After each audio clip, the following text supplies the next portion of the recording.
Tapi hadis berikutnya, wa an Anas radhiyallahu anhu qala sami'tu Rasulullah sallallahu alaihi wasallam yaqul. Dari Anas bin Malik radhiyallahu anhu, dia mengatakan aku mendengar Rasulullah SAW bersabda, "Inna Allah azza wa jalla qala." Sungguhnya Allah Subhanahu wa taala berfirman, hadis qudsi lagi, "Idza btalaitu 'abdi bihabibataihi fasabara." Jika aku menguji hambaku dengan mengambil kedua perkara yang dia cintai. Habibataihi maksudnya adalah kedua matanya. Habibah itu sesuatu yang dia cintai. Manusia sangat cinta kepada matanya. Dengan matanya dia bisa merasakan berbagai macam kenikmatan. Dia bisa melihat, dia bisa menelaah, dia bisa membaca, dia bisa menyaksikan banyak hal kenikmatan yang Allah berikan dengan kedua matanya. Makanya Allah mengatakan, "Alam naj'al lahu 'ainain." Bukankah kami telah berikan kepada dia dua mata? Ini dua mata nikmat yang luar biasa. Ya. Kemudian Allah uji dia dengan mengambil kedua matanya tersebut.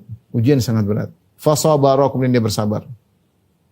Awattuhu minhumal jannah, maka aku akan menggantikan dua matanya tersebut yang aku ambil dengan surga. Ya, yuridu ainaihi. Hadis riwayat Al-Imam Al-Bukhari. Di antara ujian yang berat adalah ujian diambilnya kedua pandangan, ya. Mata yang tadinya bisa melihat kemudian tidak bisa melihat.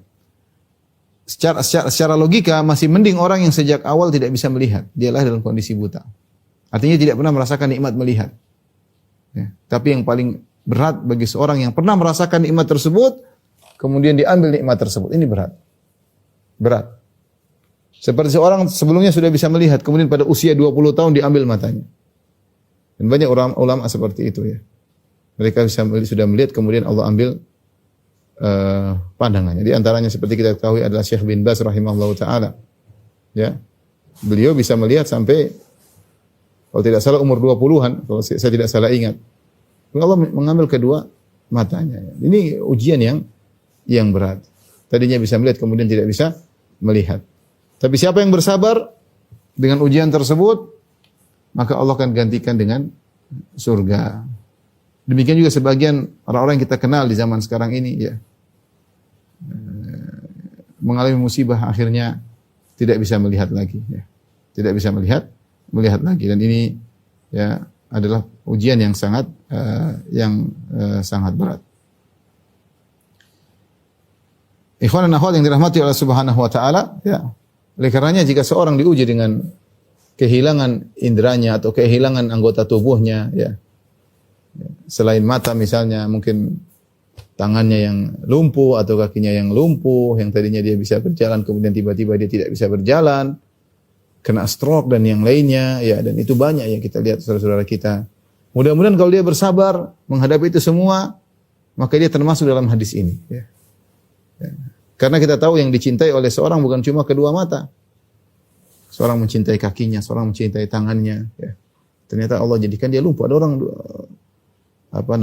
lumpuh bertahun-tahun, bahkan ada yang puluhan tahun. Kita melihat saja kita sangat sedih bagaimana, alhamdulillah di'afana, alhamdulillah segala puji bagi Allah yang telah menyelamatkan kita. Bagaimana kalau kita menjadi seperti dia? Tadinya bisa berjalan, tiba-tiba tidak bisa berjalan. Tadinya gagah perkasa, tahu-tahu duduk di atas kursi roda, tiba-tiba diserang dengan stroke. Ya, maka kita sampaikan, ya, bahwasanya sabar ketika diuji dengan hal ini, ya, maka akan ya, diuji dengan hal ini, kehilangan sesuatu yang kita cintai.